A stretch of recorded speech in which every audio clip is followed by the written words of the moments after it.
So here we have the two cylinder heads from the Bombardier, and as I was cleaning them up, I noticed damage to this one.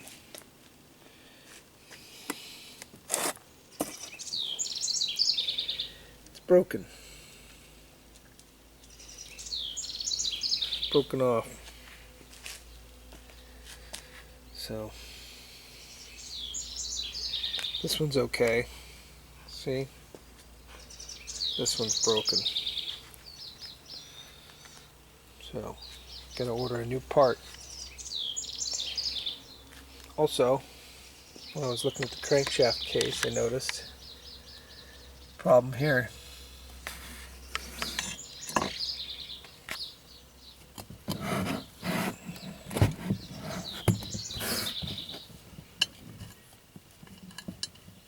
Those gears are torn off.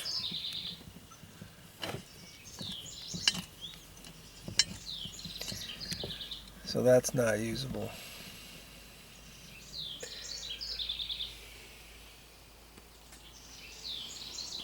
Good thing I got a whole lower case coming. The other parts just need cleaned up. A little dirty. But other than that, so that's going to be history, that case. I got another case coming with a shaft and everything in it, whole lower end. And another one of those. And I'm going to try to put it back together again. I got a gasket kit for the whole set, the whole engine. I got all the engine parts. I'm just going to put it all back together again. See if I can get it running. Anyway, sad state of affairs right now. Till later. Okay, here we are with the new crankshaft. The new crankshaft is here. This is it.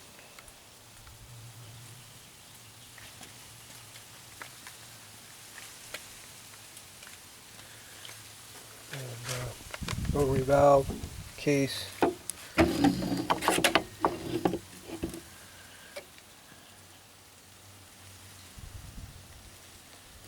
All good. Check this thing out. Spins nicely, freely.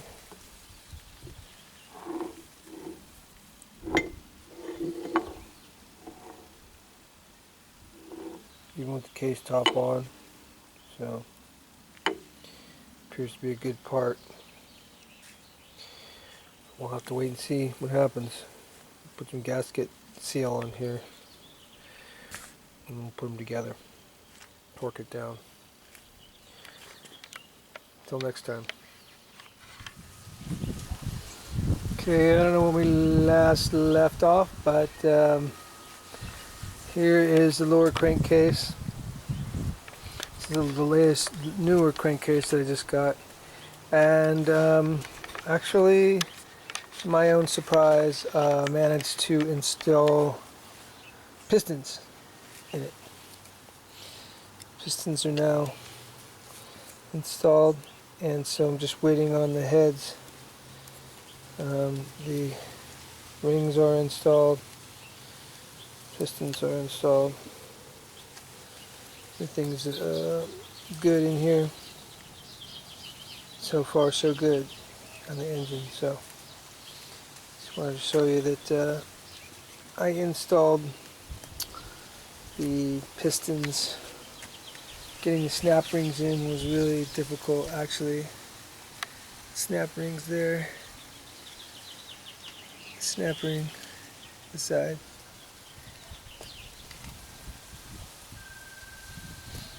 Anyway.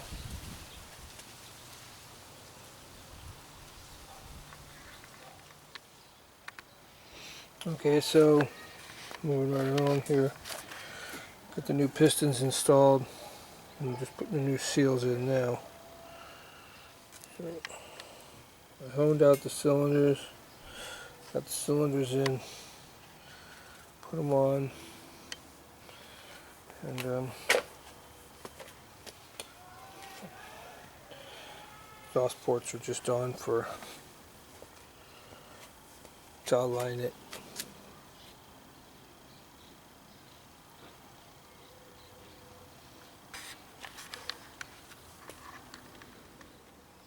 And engine complete.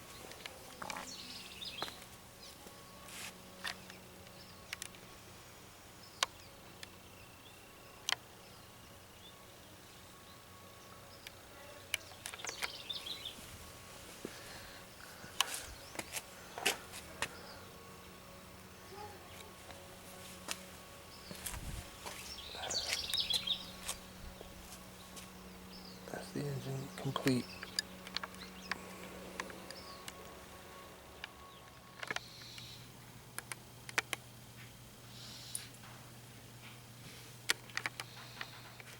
This is down inside the bay.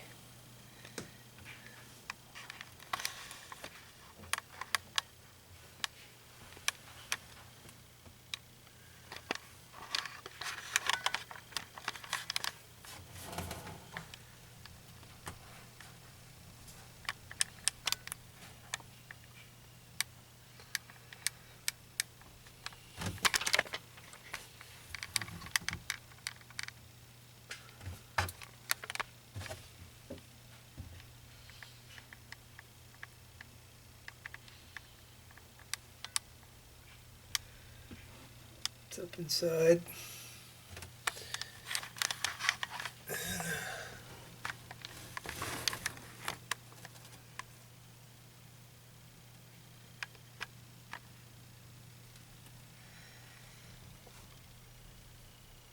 We're dropping this engine down on here, connecting up the two oil lines. Next.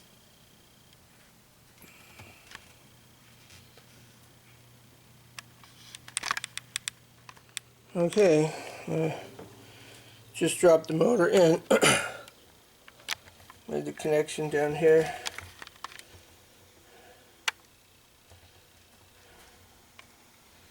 It's on its mounts.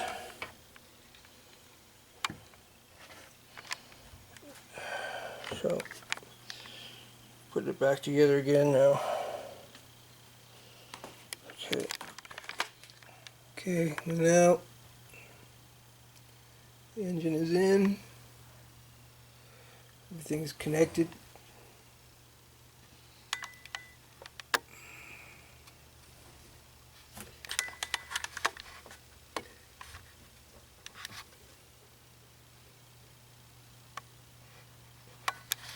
Everything is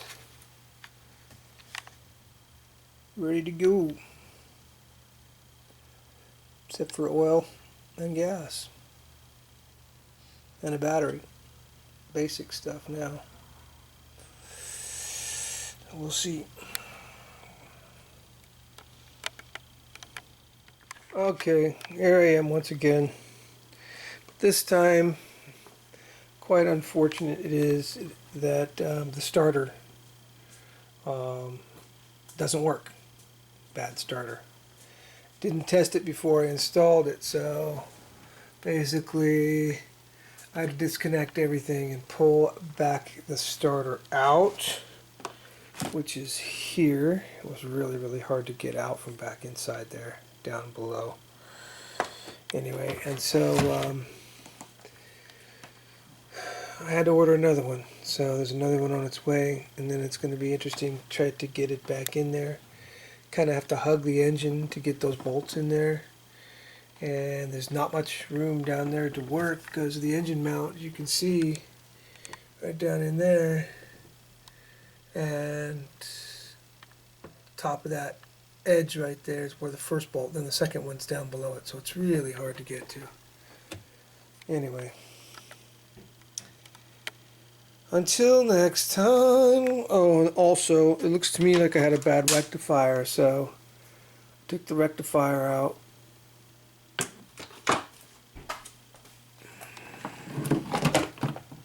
Here.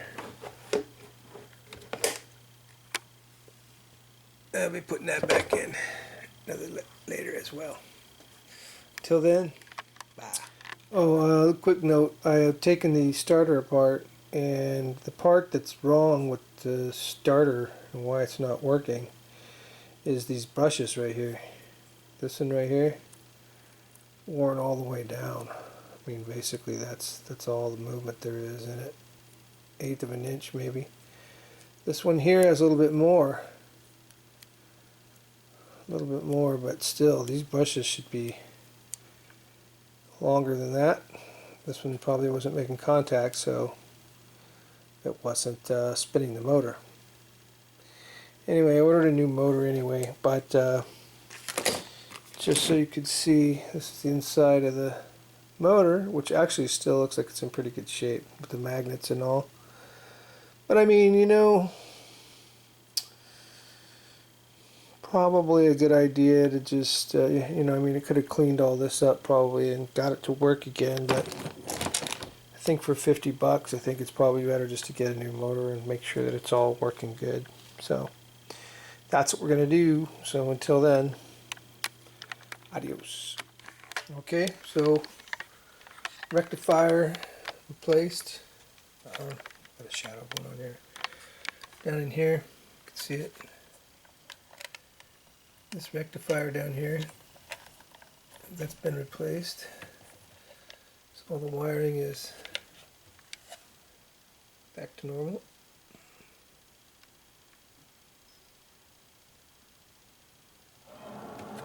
Still waiting on the starter. When the starter comes, we'll troubleshoot it, make sure it works, and then install it. And then we'll try again. Until then, I'm going to change out the water valve because that needs special fitting in order to run and clean out the valve.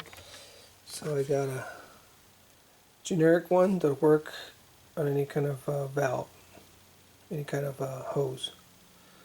So let's change that out. So now that T is installed in place, so that when the engines run, you can hook it up to water, cool the engine, if it runs, that is. Anyway, okay, here we are. The starter has been replaced. It's a real bear. Everything's been put back together again. A new rectifier was added. Everything is put back together again. I actually got it to start up a little bit, and the thing is that we got to get some oil going through this oil line down here, and you can see, well, maybe you can't see. You can't see. Get a light here. You can see the oil coming up through the bottom of that line right there, and not quite going into the top yet, but it's coming through. And then there's another one down in here, and that one's actually full. So I got that one full of oil. So the oil pump is cranking into the rotary valve. That's important that gets lubricated.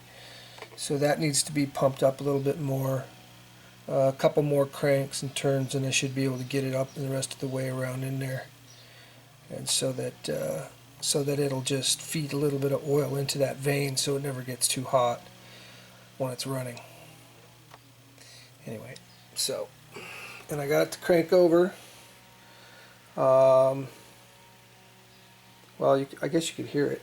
Let's start it real quick for you, but it won't start. It's not ready to start yet. It doesn't have fuel in it yet, but it will crank over.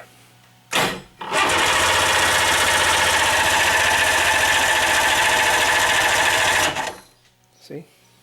So, anyway.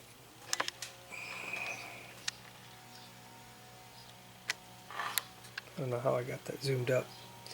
So there you have it. For now, still not running, but it's getting there. It's almost there. It's all put back together again. So looking good. So we'll see. Okay, we're back again, and this case we're looking at the carburetor, and we're basically trying to get the fuel pump to work to get the fuel into the engine. So what I did was I put some fuel into the carburetor and tried to start it, and it actually started up for a second, for like a second or two, which is a very good sign. Means that if it gets fuel, it'll probably run. So that's what I'm working on now. Keep you up to date as to what to do about this carburetor. I think I might have flooded it, so I'm going to let it set for a while before trying to start it again. Give it some time. Okay, so anyway, that's all for now.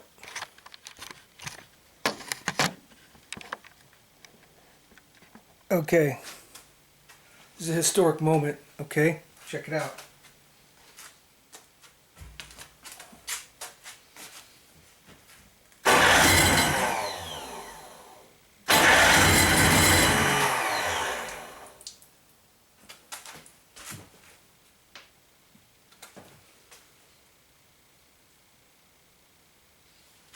Water coming out.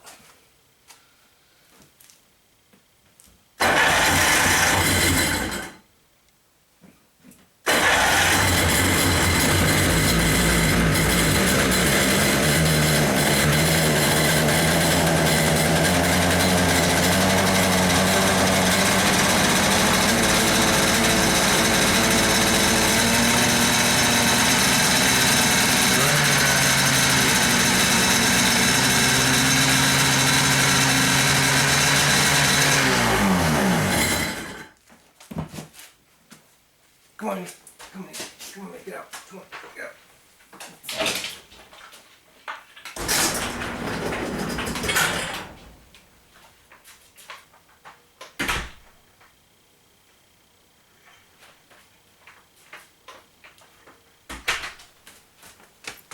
Yes!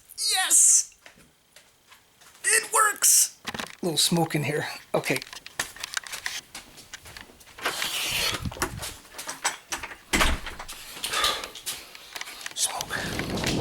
Alright, well, here I am at El Capitan Reservoir in Lakeside, California, and guess what? Take a look. That's right. She's back on the water, my friends. This is what it's about.